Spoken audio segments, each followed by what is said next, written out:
Grandma's doll. When I was 9 years old, my father, John, came home one day with a mysterious box adorned with old stickers and worn ribbons. Something about this box made me tremble with anticipation, and I eagerly tried to peek inside. However, he firmly said, "This doll is a special gift for you." As he opened the box, a spell of magic enveloped us. Inside lay a large doll that looked so lifelike it filled me with an overwhelming sense of curiosity. The doll had golden curly hair like mine and big blue eyes that seemed to see right into my soul. She was dressed in an exquisitely crafted white dress, radiating a soft glow as if the doll were part of some otherworldly realm. "This doll belonged to your grandmother," he said, his voice tinged with a hint of hesitation. My heart fluttered with joy and tenderness. I had never known my grandmother. She had passed away when I was very small. It was as if the doll immediately formed a bond with me. That night I lay down to sleep with her by my side, and the world became surreal. I fell asleep clutching the doll tightly, but I was soon engulfed by a terrifying dream. I was running through a dark forest where the rustling of branches sent shivers down the spine of even the bravest souls. The moon shone a ghostly white, casting eerie shadows that wrapped around me like an impending doom. I felt something or someone watching me, and I could sense a presence hiding behind the trees. Awakening with a start, I found myself in my room. Everything seemed normal until my heart began to race as I discovered that the doll's head was turned toward me, her unblinking eyes fixing on mine. I screamed in horror, but the sound got caught in my throat. She appeared to shift and change, almost alive. Gathering my courage, I finally turned her head back to its original position, whispering to myself that I was simply tired and needed to sleep. But oddities multiplied. The next morning I found a small bruise on my wrist, shaped like a tiny handprint. Just a strange coincidence, I told myself, but I couldn't shake the feeling that the doll was somehow linked to it all. Each day began and ended with that creeping dread. I found her in strange places, as if she herself decided where to be. Occasionally she looked as though she was waiting for something from me, quickening my heartbeat. By the weekend, I agreed to go to my friend Liz's birthday party, hoping to distract myself from my fears. We laughed and played, but thoughts of the doll haunted me. That night, I put her back in the corner, as if scolding her for those unnerving eyes. Fear gripped me, refusing to let go. The darkness seemed to consume my world. The birthday had come and gone, and as evening fell, I decided to ignore my fears and tried to sleep again. But the night stretched before me, unbearable and lengthened, and once more my sleep became troubled. I found myself in that same dark forest where time seemed to stand still. Horrors awaited me at every turn. The doll. I had heard her soft, sinister laughter many times. When I finally awoke, she was again beside me in bed, like a ghost waiting for the moment to frighten me. I shrieked in terror, but before I could regain composure, my father barged into the room, turning on the light. He peered into my eyes with tenderness, but nothing he said could soothe my fraught soul. "Dad, she's here!" I yelled in desperation, but to my dismay, he seemed oblivious to my words. He merely chuckled fondly and returned the doll to the large toy box, unaware of the dark reality surrounding me. The next morning, I felt a chill when I noticed my father was missing from the kitchen, the one place he always occupied during breakfast. I approached his room, hesitating as I opened the door, only to find him lying on the floor next to his bed, pale like a wraith. Everything around him surreal. I rushed to him, screaming, "Dad!" What happened? He didn't respond. My heart constricted into a knot as I saw the doll perched across from his bed, its frightening gaze fixed on me. Through my tears, I almost fancied it smiled. Overwhelmed by terror, I grabbed her by the hair, her rigid form feeling heavier than before. I dashed to the window and threw her outside, desperate to escape the dark grip that confined my life. My world shattered, and the wind howled through the open window, carrying away any last hope I had. Soon the paramedics arrived, but their efforts were futile. My father was gone. They questioned me about relatives and called in the local police. Only later, when my relatives arrived and I began to grasp the magnitude of my tragedy, did the reality sink in. I realized the pain, like the bruise on my wrist, would forever remain with me. As I rushed outside in search of the doll, I found nothing at the spot where I had cast her away. She had vanished, just like the darkness that had engulfed my existence. Years passed since that day, yet looking back, I still struggle with that trauma. The doll became a symbol of the unresolved agony that would haunt me for a lifetime. Each night, as the curtains were drawn, I relived the memory of my grandmother's doll. Nightmares plagued me, filled with swirling mists of terror and whisperings that lingered in the silence. She could reappear, standing by my bed with the same unsettling smile, piercing through the dark of the night like a phantom's spine. As I pondered on what had happened, I asked myself, where did the doll go? Why hasn't she come back? Now, as shadows encroach, I continue to hear her whispers. Somewhere in the dark, perhaps she waits to play with me once more, to reclaim the fear she once instilled. The doors of my memory swing open, and I feel the rising panic because she may return. With every rustle, every unexpected sound, my heart skips a beat and thoughts spiral into an abyss.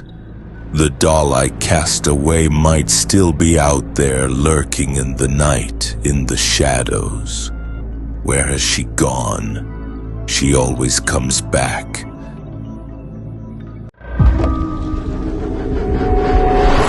The Scary Wagon. This happened to me and my friend named Dan in one of the most remote and quiet corners of Wisconsin back in the mid-90s. Every summer I would come here to escape the hustle and bustle of New York City, while Dan would come from Chicago to enjoy the tranquility of nature. On one overcast August day, when the air was filled with the anticipation of a storm, we decided it was time to go mushroom hunting. The forests here seemed endless and full of mysteries, and the village was separated from them only by a narrow, dusty road, along which rarely passed cars. We walked alongside the road, glancing around and admiring the beauty of nature. Green trees, tall grasses, and sometimes the startled birds taking flight. When I lagged behind Dan for a moment, a thought crossed my mind. It was too quiet. In moments like these, the forest felt alive, ready to swallow us in its silence. I told myself it was just a trick of the imagination, yet shadows of hallucination began to creep into my mind. I took a deep breath, trying to dispel the feeling of fear. After a while, I lost sight of Dan. He's probably just gone ahead, I thought, and continued walking along the road. The stillness began to feel oppressive, filling my heart with trepidation. I wanted nothing more than for him to return, to rescue me from this eerie silence. And then in the distance, I noticed something strange. An old wagon was moving down the road. Fear gripped me as I scrutinized it. On the wagon sat an old man with a long gray beard, and next to him was a boy about 8 years old, dressed in a faded shirt and short pants. They looked so bizarre, as if they had stepped out of an old black and white film. I felt a chill run down my spine. I knew these two figures were not the type that typically pass by on this isolated road. As the wagon approached closer, I froze, watching them with confusion. The old man sat with a blank expression, as if waiting for something. And inside me, something warned me that this was not a coincidence. Suddenly, the boy turned his face towards me, and in that moment, time seemed to stop. Instead of eyes, there were only black hollows, emptiness where life should have been. I felt cold seep into every cell of my body. I screamed, but the sound caught in my throat. The wagon slowly began to move away, and I remained frozen in place, unable to move. My gaze met the boy's dark sight, and at that moment I realized he did not see. He felt my fear. He heard my heart pounding in a panic. As the wagon disappeared in the distance, I rushed toward the road where Dan was supposed to be. I called out for him, but there was no answer. The emptiness around me began to tighten, making me panic. I bolted into the depths of the forest, hoping he was nearby, but quickly realized I was lost. Each step became heavier as I struggled to summon Dan's voice. Underfoot, leaves rustled, but among them I heard other sounds. Quiet whispers coming from deep within the forest. They sounded as if someone was discussing me, judging and resenting me. I forced myself to silence, trying to listen, and to my horror I realized they were speaking, but I could not make out the words. Hours passed before I finally found a path leading back to the village. Gradually, I calmed down and hoped the evening would go well. But every flickering light cast by the trees felt like a mockery. When I reached the village, I soon found him, Dan. He looked worried. I had never seen him like that. "You scared me. I was looking for you," I exclaimed breathlessly. He stood in complete silence, his eyes full of concern. "I saw her too," he finally spoke. "I saw the old wagon." And then we realized that our encounter with that wagon was not a coincidence. We began discussing our experiences and fears, and we understood that each of us had found something that needed to be hidden. I saw how the shadow of that encounter loomed over us like a dark portent of something more. Days passed, and the village seemed to change after that encounter with the wagon. It felt like the forest was absorbing darkness, reminding us repeatedly that we were not alone. Every moment spent in the vicinity grew heavier and more oppressive. We started to tell local people about our fears, about what we had seen, but they merely shook their heads, laughing at us. They said it was just an old rusty representation of the old man and the boy, remnants of our imagination. But I couldn't find anything amusing. Soon it became clear that no one else had seen the wagon and its passengers. Yet Dan and I continued to feel its presence. We spent our evenings recounting stories, surrounded by the whispers of the village. Every sound pointed to the existence of that horror lurking around us. One night when we were sitting by the campfire, my village friend Liza approached us. I noticed that she looked quite distressed. "And there's something strange going on," she whispered. "I heard my grandmother talking about a wagon that sometimes appears in the forest. This isn't just a tale, this is real." My heart began to race. I knew this was something more significant. I asked Liza what she meant. She started recounting stories about her grandmother who had lived in the village her entire life and knew all about its legends. She spoke of how those who saw that wagon would disappear as though some dark magic was consuming them. With each word Liza spoke, I felt the fear tightening around me once again. I didn't know whether to believe her, but my intuition told me she was right. All those stories about the lost and the ghosts haunting the forest were becoming increasingly credible. That night was dark, and a sense of hopelessness filled my heart as I recalled what I had learned. That dream came to me. I saw the forest steeped in darkness, and I heard the same whisper I had heard before. In the pale light on the horizon appeared a wagon, the same one from our encounter. But this time it was surrounded by silhouettes that moved like waves, dragging my fears to the surface and transforming them into monstrous shrouds. I understood I had to do something before it consumed me completely. The next day I decided to return to the forest and confront whatever haunted me. Armed with flashlights, Dan and I set off to look for the place where I had seen the wagon. We walked along the paths filled with fear but determined to understand what lay ahead. Arriving at that very spot where I had met the boy and the old man, we began to examine our surroundings. Everything was dark and silent. I scanned the area, and with each rustle my heart raced faster. Soon after some time, a stranger approached us. He looked like a villager in old clothes, but his gaze was empty. He slowly walked towards us, and something about him felt familiar.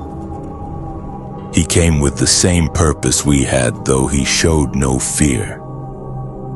He started telling us how this place once belonged to his family and how they had lost someone to the woods not too long ago. For us, each word he spoke felt like an indictment, like a curse that refused to let us go. He kept talking about the dark forces that crept into the forest, the legends that had been passed down through generations.